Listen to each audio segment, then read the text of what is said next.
I want us to protect ourselves from becoming the very undoing of the spaces we have worked so hard to create, nurture, and cultivate. We have to be, and most y'all already are, so it's weird to have to even say this out loud, more self aware of how we speak about each other and our spaces publicly. I am talking to absolutely nobody on this app. Please stop going over there looking for intellectual conversations. You will find habitual line steppers, ish starters, and bots in blackface cosplaying us. We have our spaces, you know where they're at. Go over there and continue the conversation. But anywho, to constantly use words like scam and predatory before an event even takes place and it's just in the rollout phases is very damaging because for racist and systemic reasons, that becomes a blanket statement. To you, you're just talking about one event. To the other entities and parties and people that could potentially put in on these events and contribute and improve them, to them it comes off as, oh, everything they have in this realm is like that. Case in point, blurredandpowerful.com. There's a list there of all the black-owned conventions in America. Some of these cons currently have to jump through extra hoops just to book guests because of another event that didn't even end up happening last year. But because the fumble and fallout from one of us was so bad, everyone else here now potentially has to pay for that, which is highly unfair. Personally, I just didn't get involved in the whole drama because you can only guess and gossip so much before an event actually takes place, and then it happens, and then a lot of them posts end up aging like spoiled milk overnight. And if we're being honest, severely disappointed in a lot of y'all, by the way, because a lot of you contributing to the chatter, the last time y'all were this active and consistent about posting was 3 months ago when BlurredCon announced their theme. Y'all had whole college dissertations, think pieces, and TED Talks at the ready, and just like most things drama related, it didn't matter what side you were on, y'all ran the topic into the ground so much nobody wanted to talk about it anymore. Then y'all just went with the wind and vanished from my feeds until the Megan thing happened. Bruh, if some of y'all were this consistent and dedicated to your own content, you'd be rich by now. Also for Facebook, highlight, followers, everyone if you're in a group. These are buttons that Facebook lets you use once every 24 hours to alert your followers to an important post. Some of y'all spammed all three of these on the daily on these two topics. You don't do that for your own content, but this is what you want everyone to be drawing their focus to.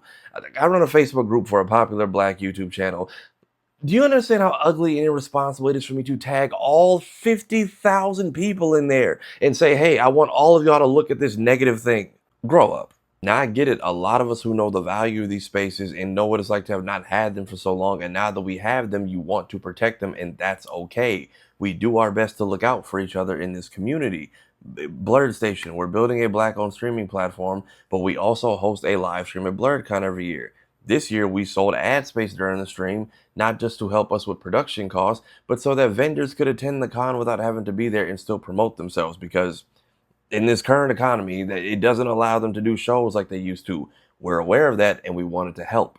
I'm currently wearing items from two different black-owned brands that I can't even repurchase right now because our tantrum-throwing toddler of a commander-in-chief and his tariffs are now taking tolls on people I shop with personally. So yeah, I get it. We all want to protect this community and one another. And it's unfortunate because I saw a lot of y'all who were on the same side actually attacking each other, but I know it comes from a genuine place of just you actually caring. If you want to defeat the hate in these spaces, you don't need to attack it directly. You just need to drown it out and post the positivity. And the way you do that is go. Go to these events and then post. Post to your heart's content.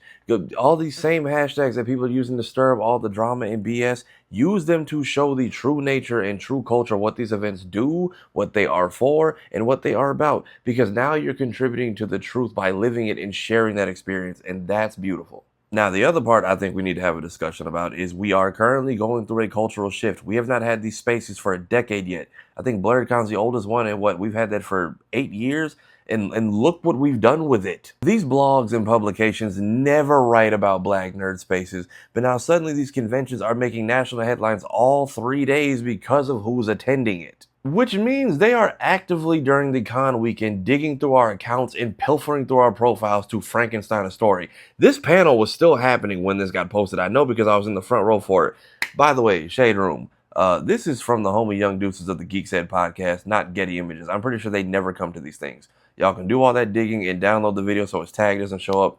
Y'all can give out a proper credit. Fix it. As these cons continue to grow in notoriety, credibility, popularity, you're going to have some outsiders who come into these spaces looking at what we have the same way Remick was looking at the juke joint. But if we continue as a unit to say, hey, these people and what they do is not reflective of us and what we tolerate here, we'll be fine, because even the wild ones and the crash outs in our community are on their best behavior, because even they are on code and realize, oh, I'm not doing what I do out there in here because I don't want to mess this up for everyone.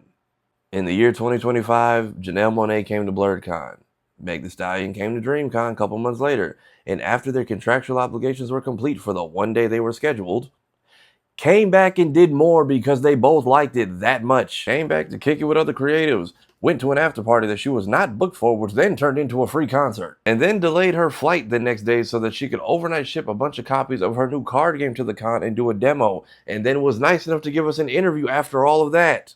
Safe to say, it is common knowledge the value these Black-owned conventions hold, the things they go through to make it happen, and how much they benefit the community at all levels. With that being said, we are done explaining these spaces to the critics in the community. Do not waste your breath. Do not stress yourself out. If even the clickbait and clout-chasing cockroaches in the community can see it, at this point, either you get it or you don't. If you really want to have input that bad, buy a ticket and go, or stay home and shut up. Here's the dates for next year. See y'all in 2026.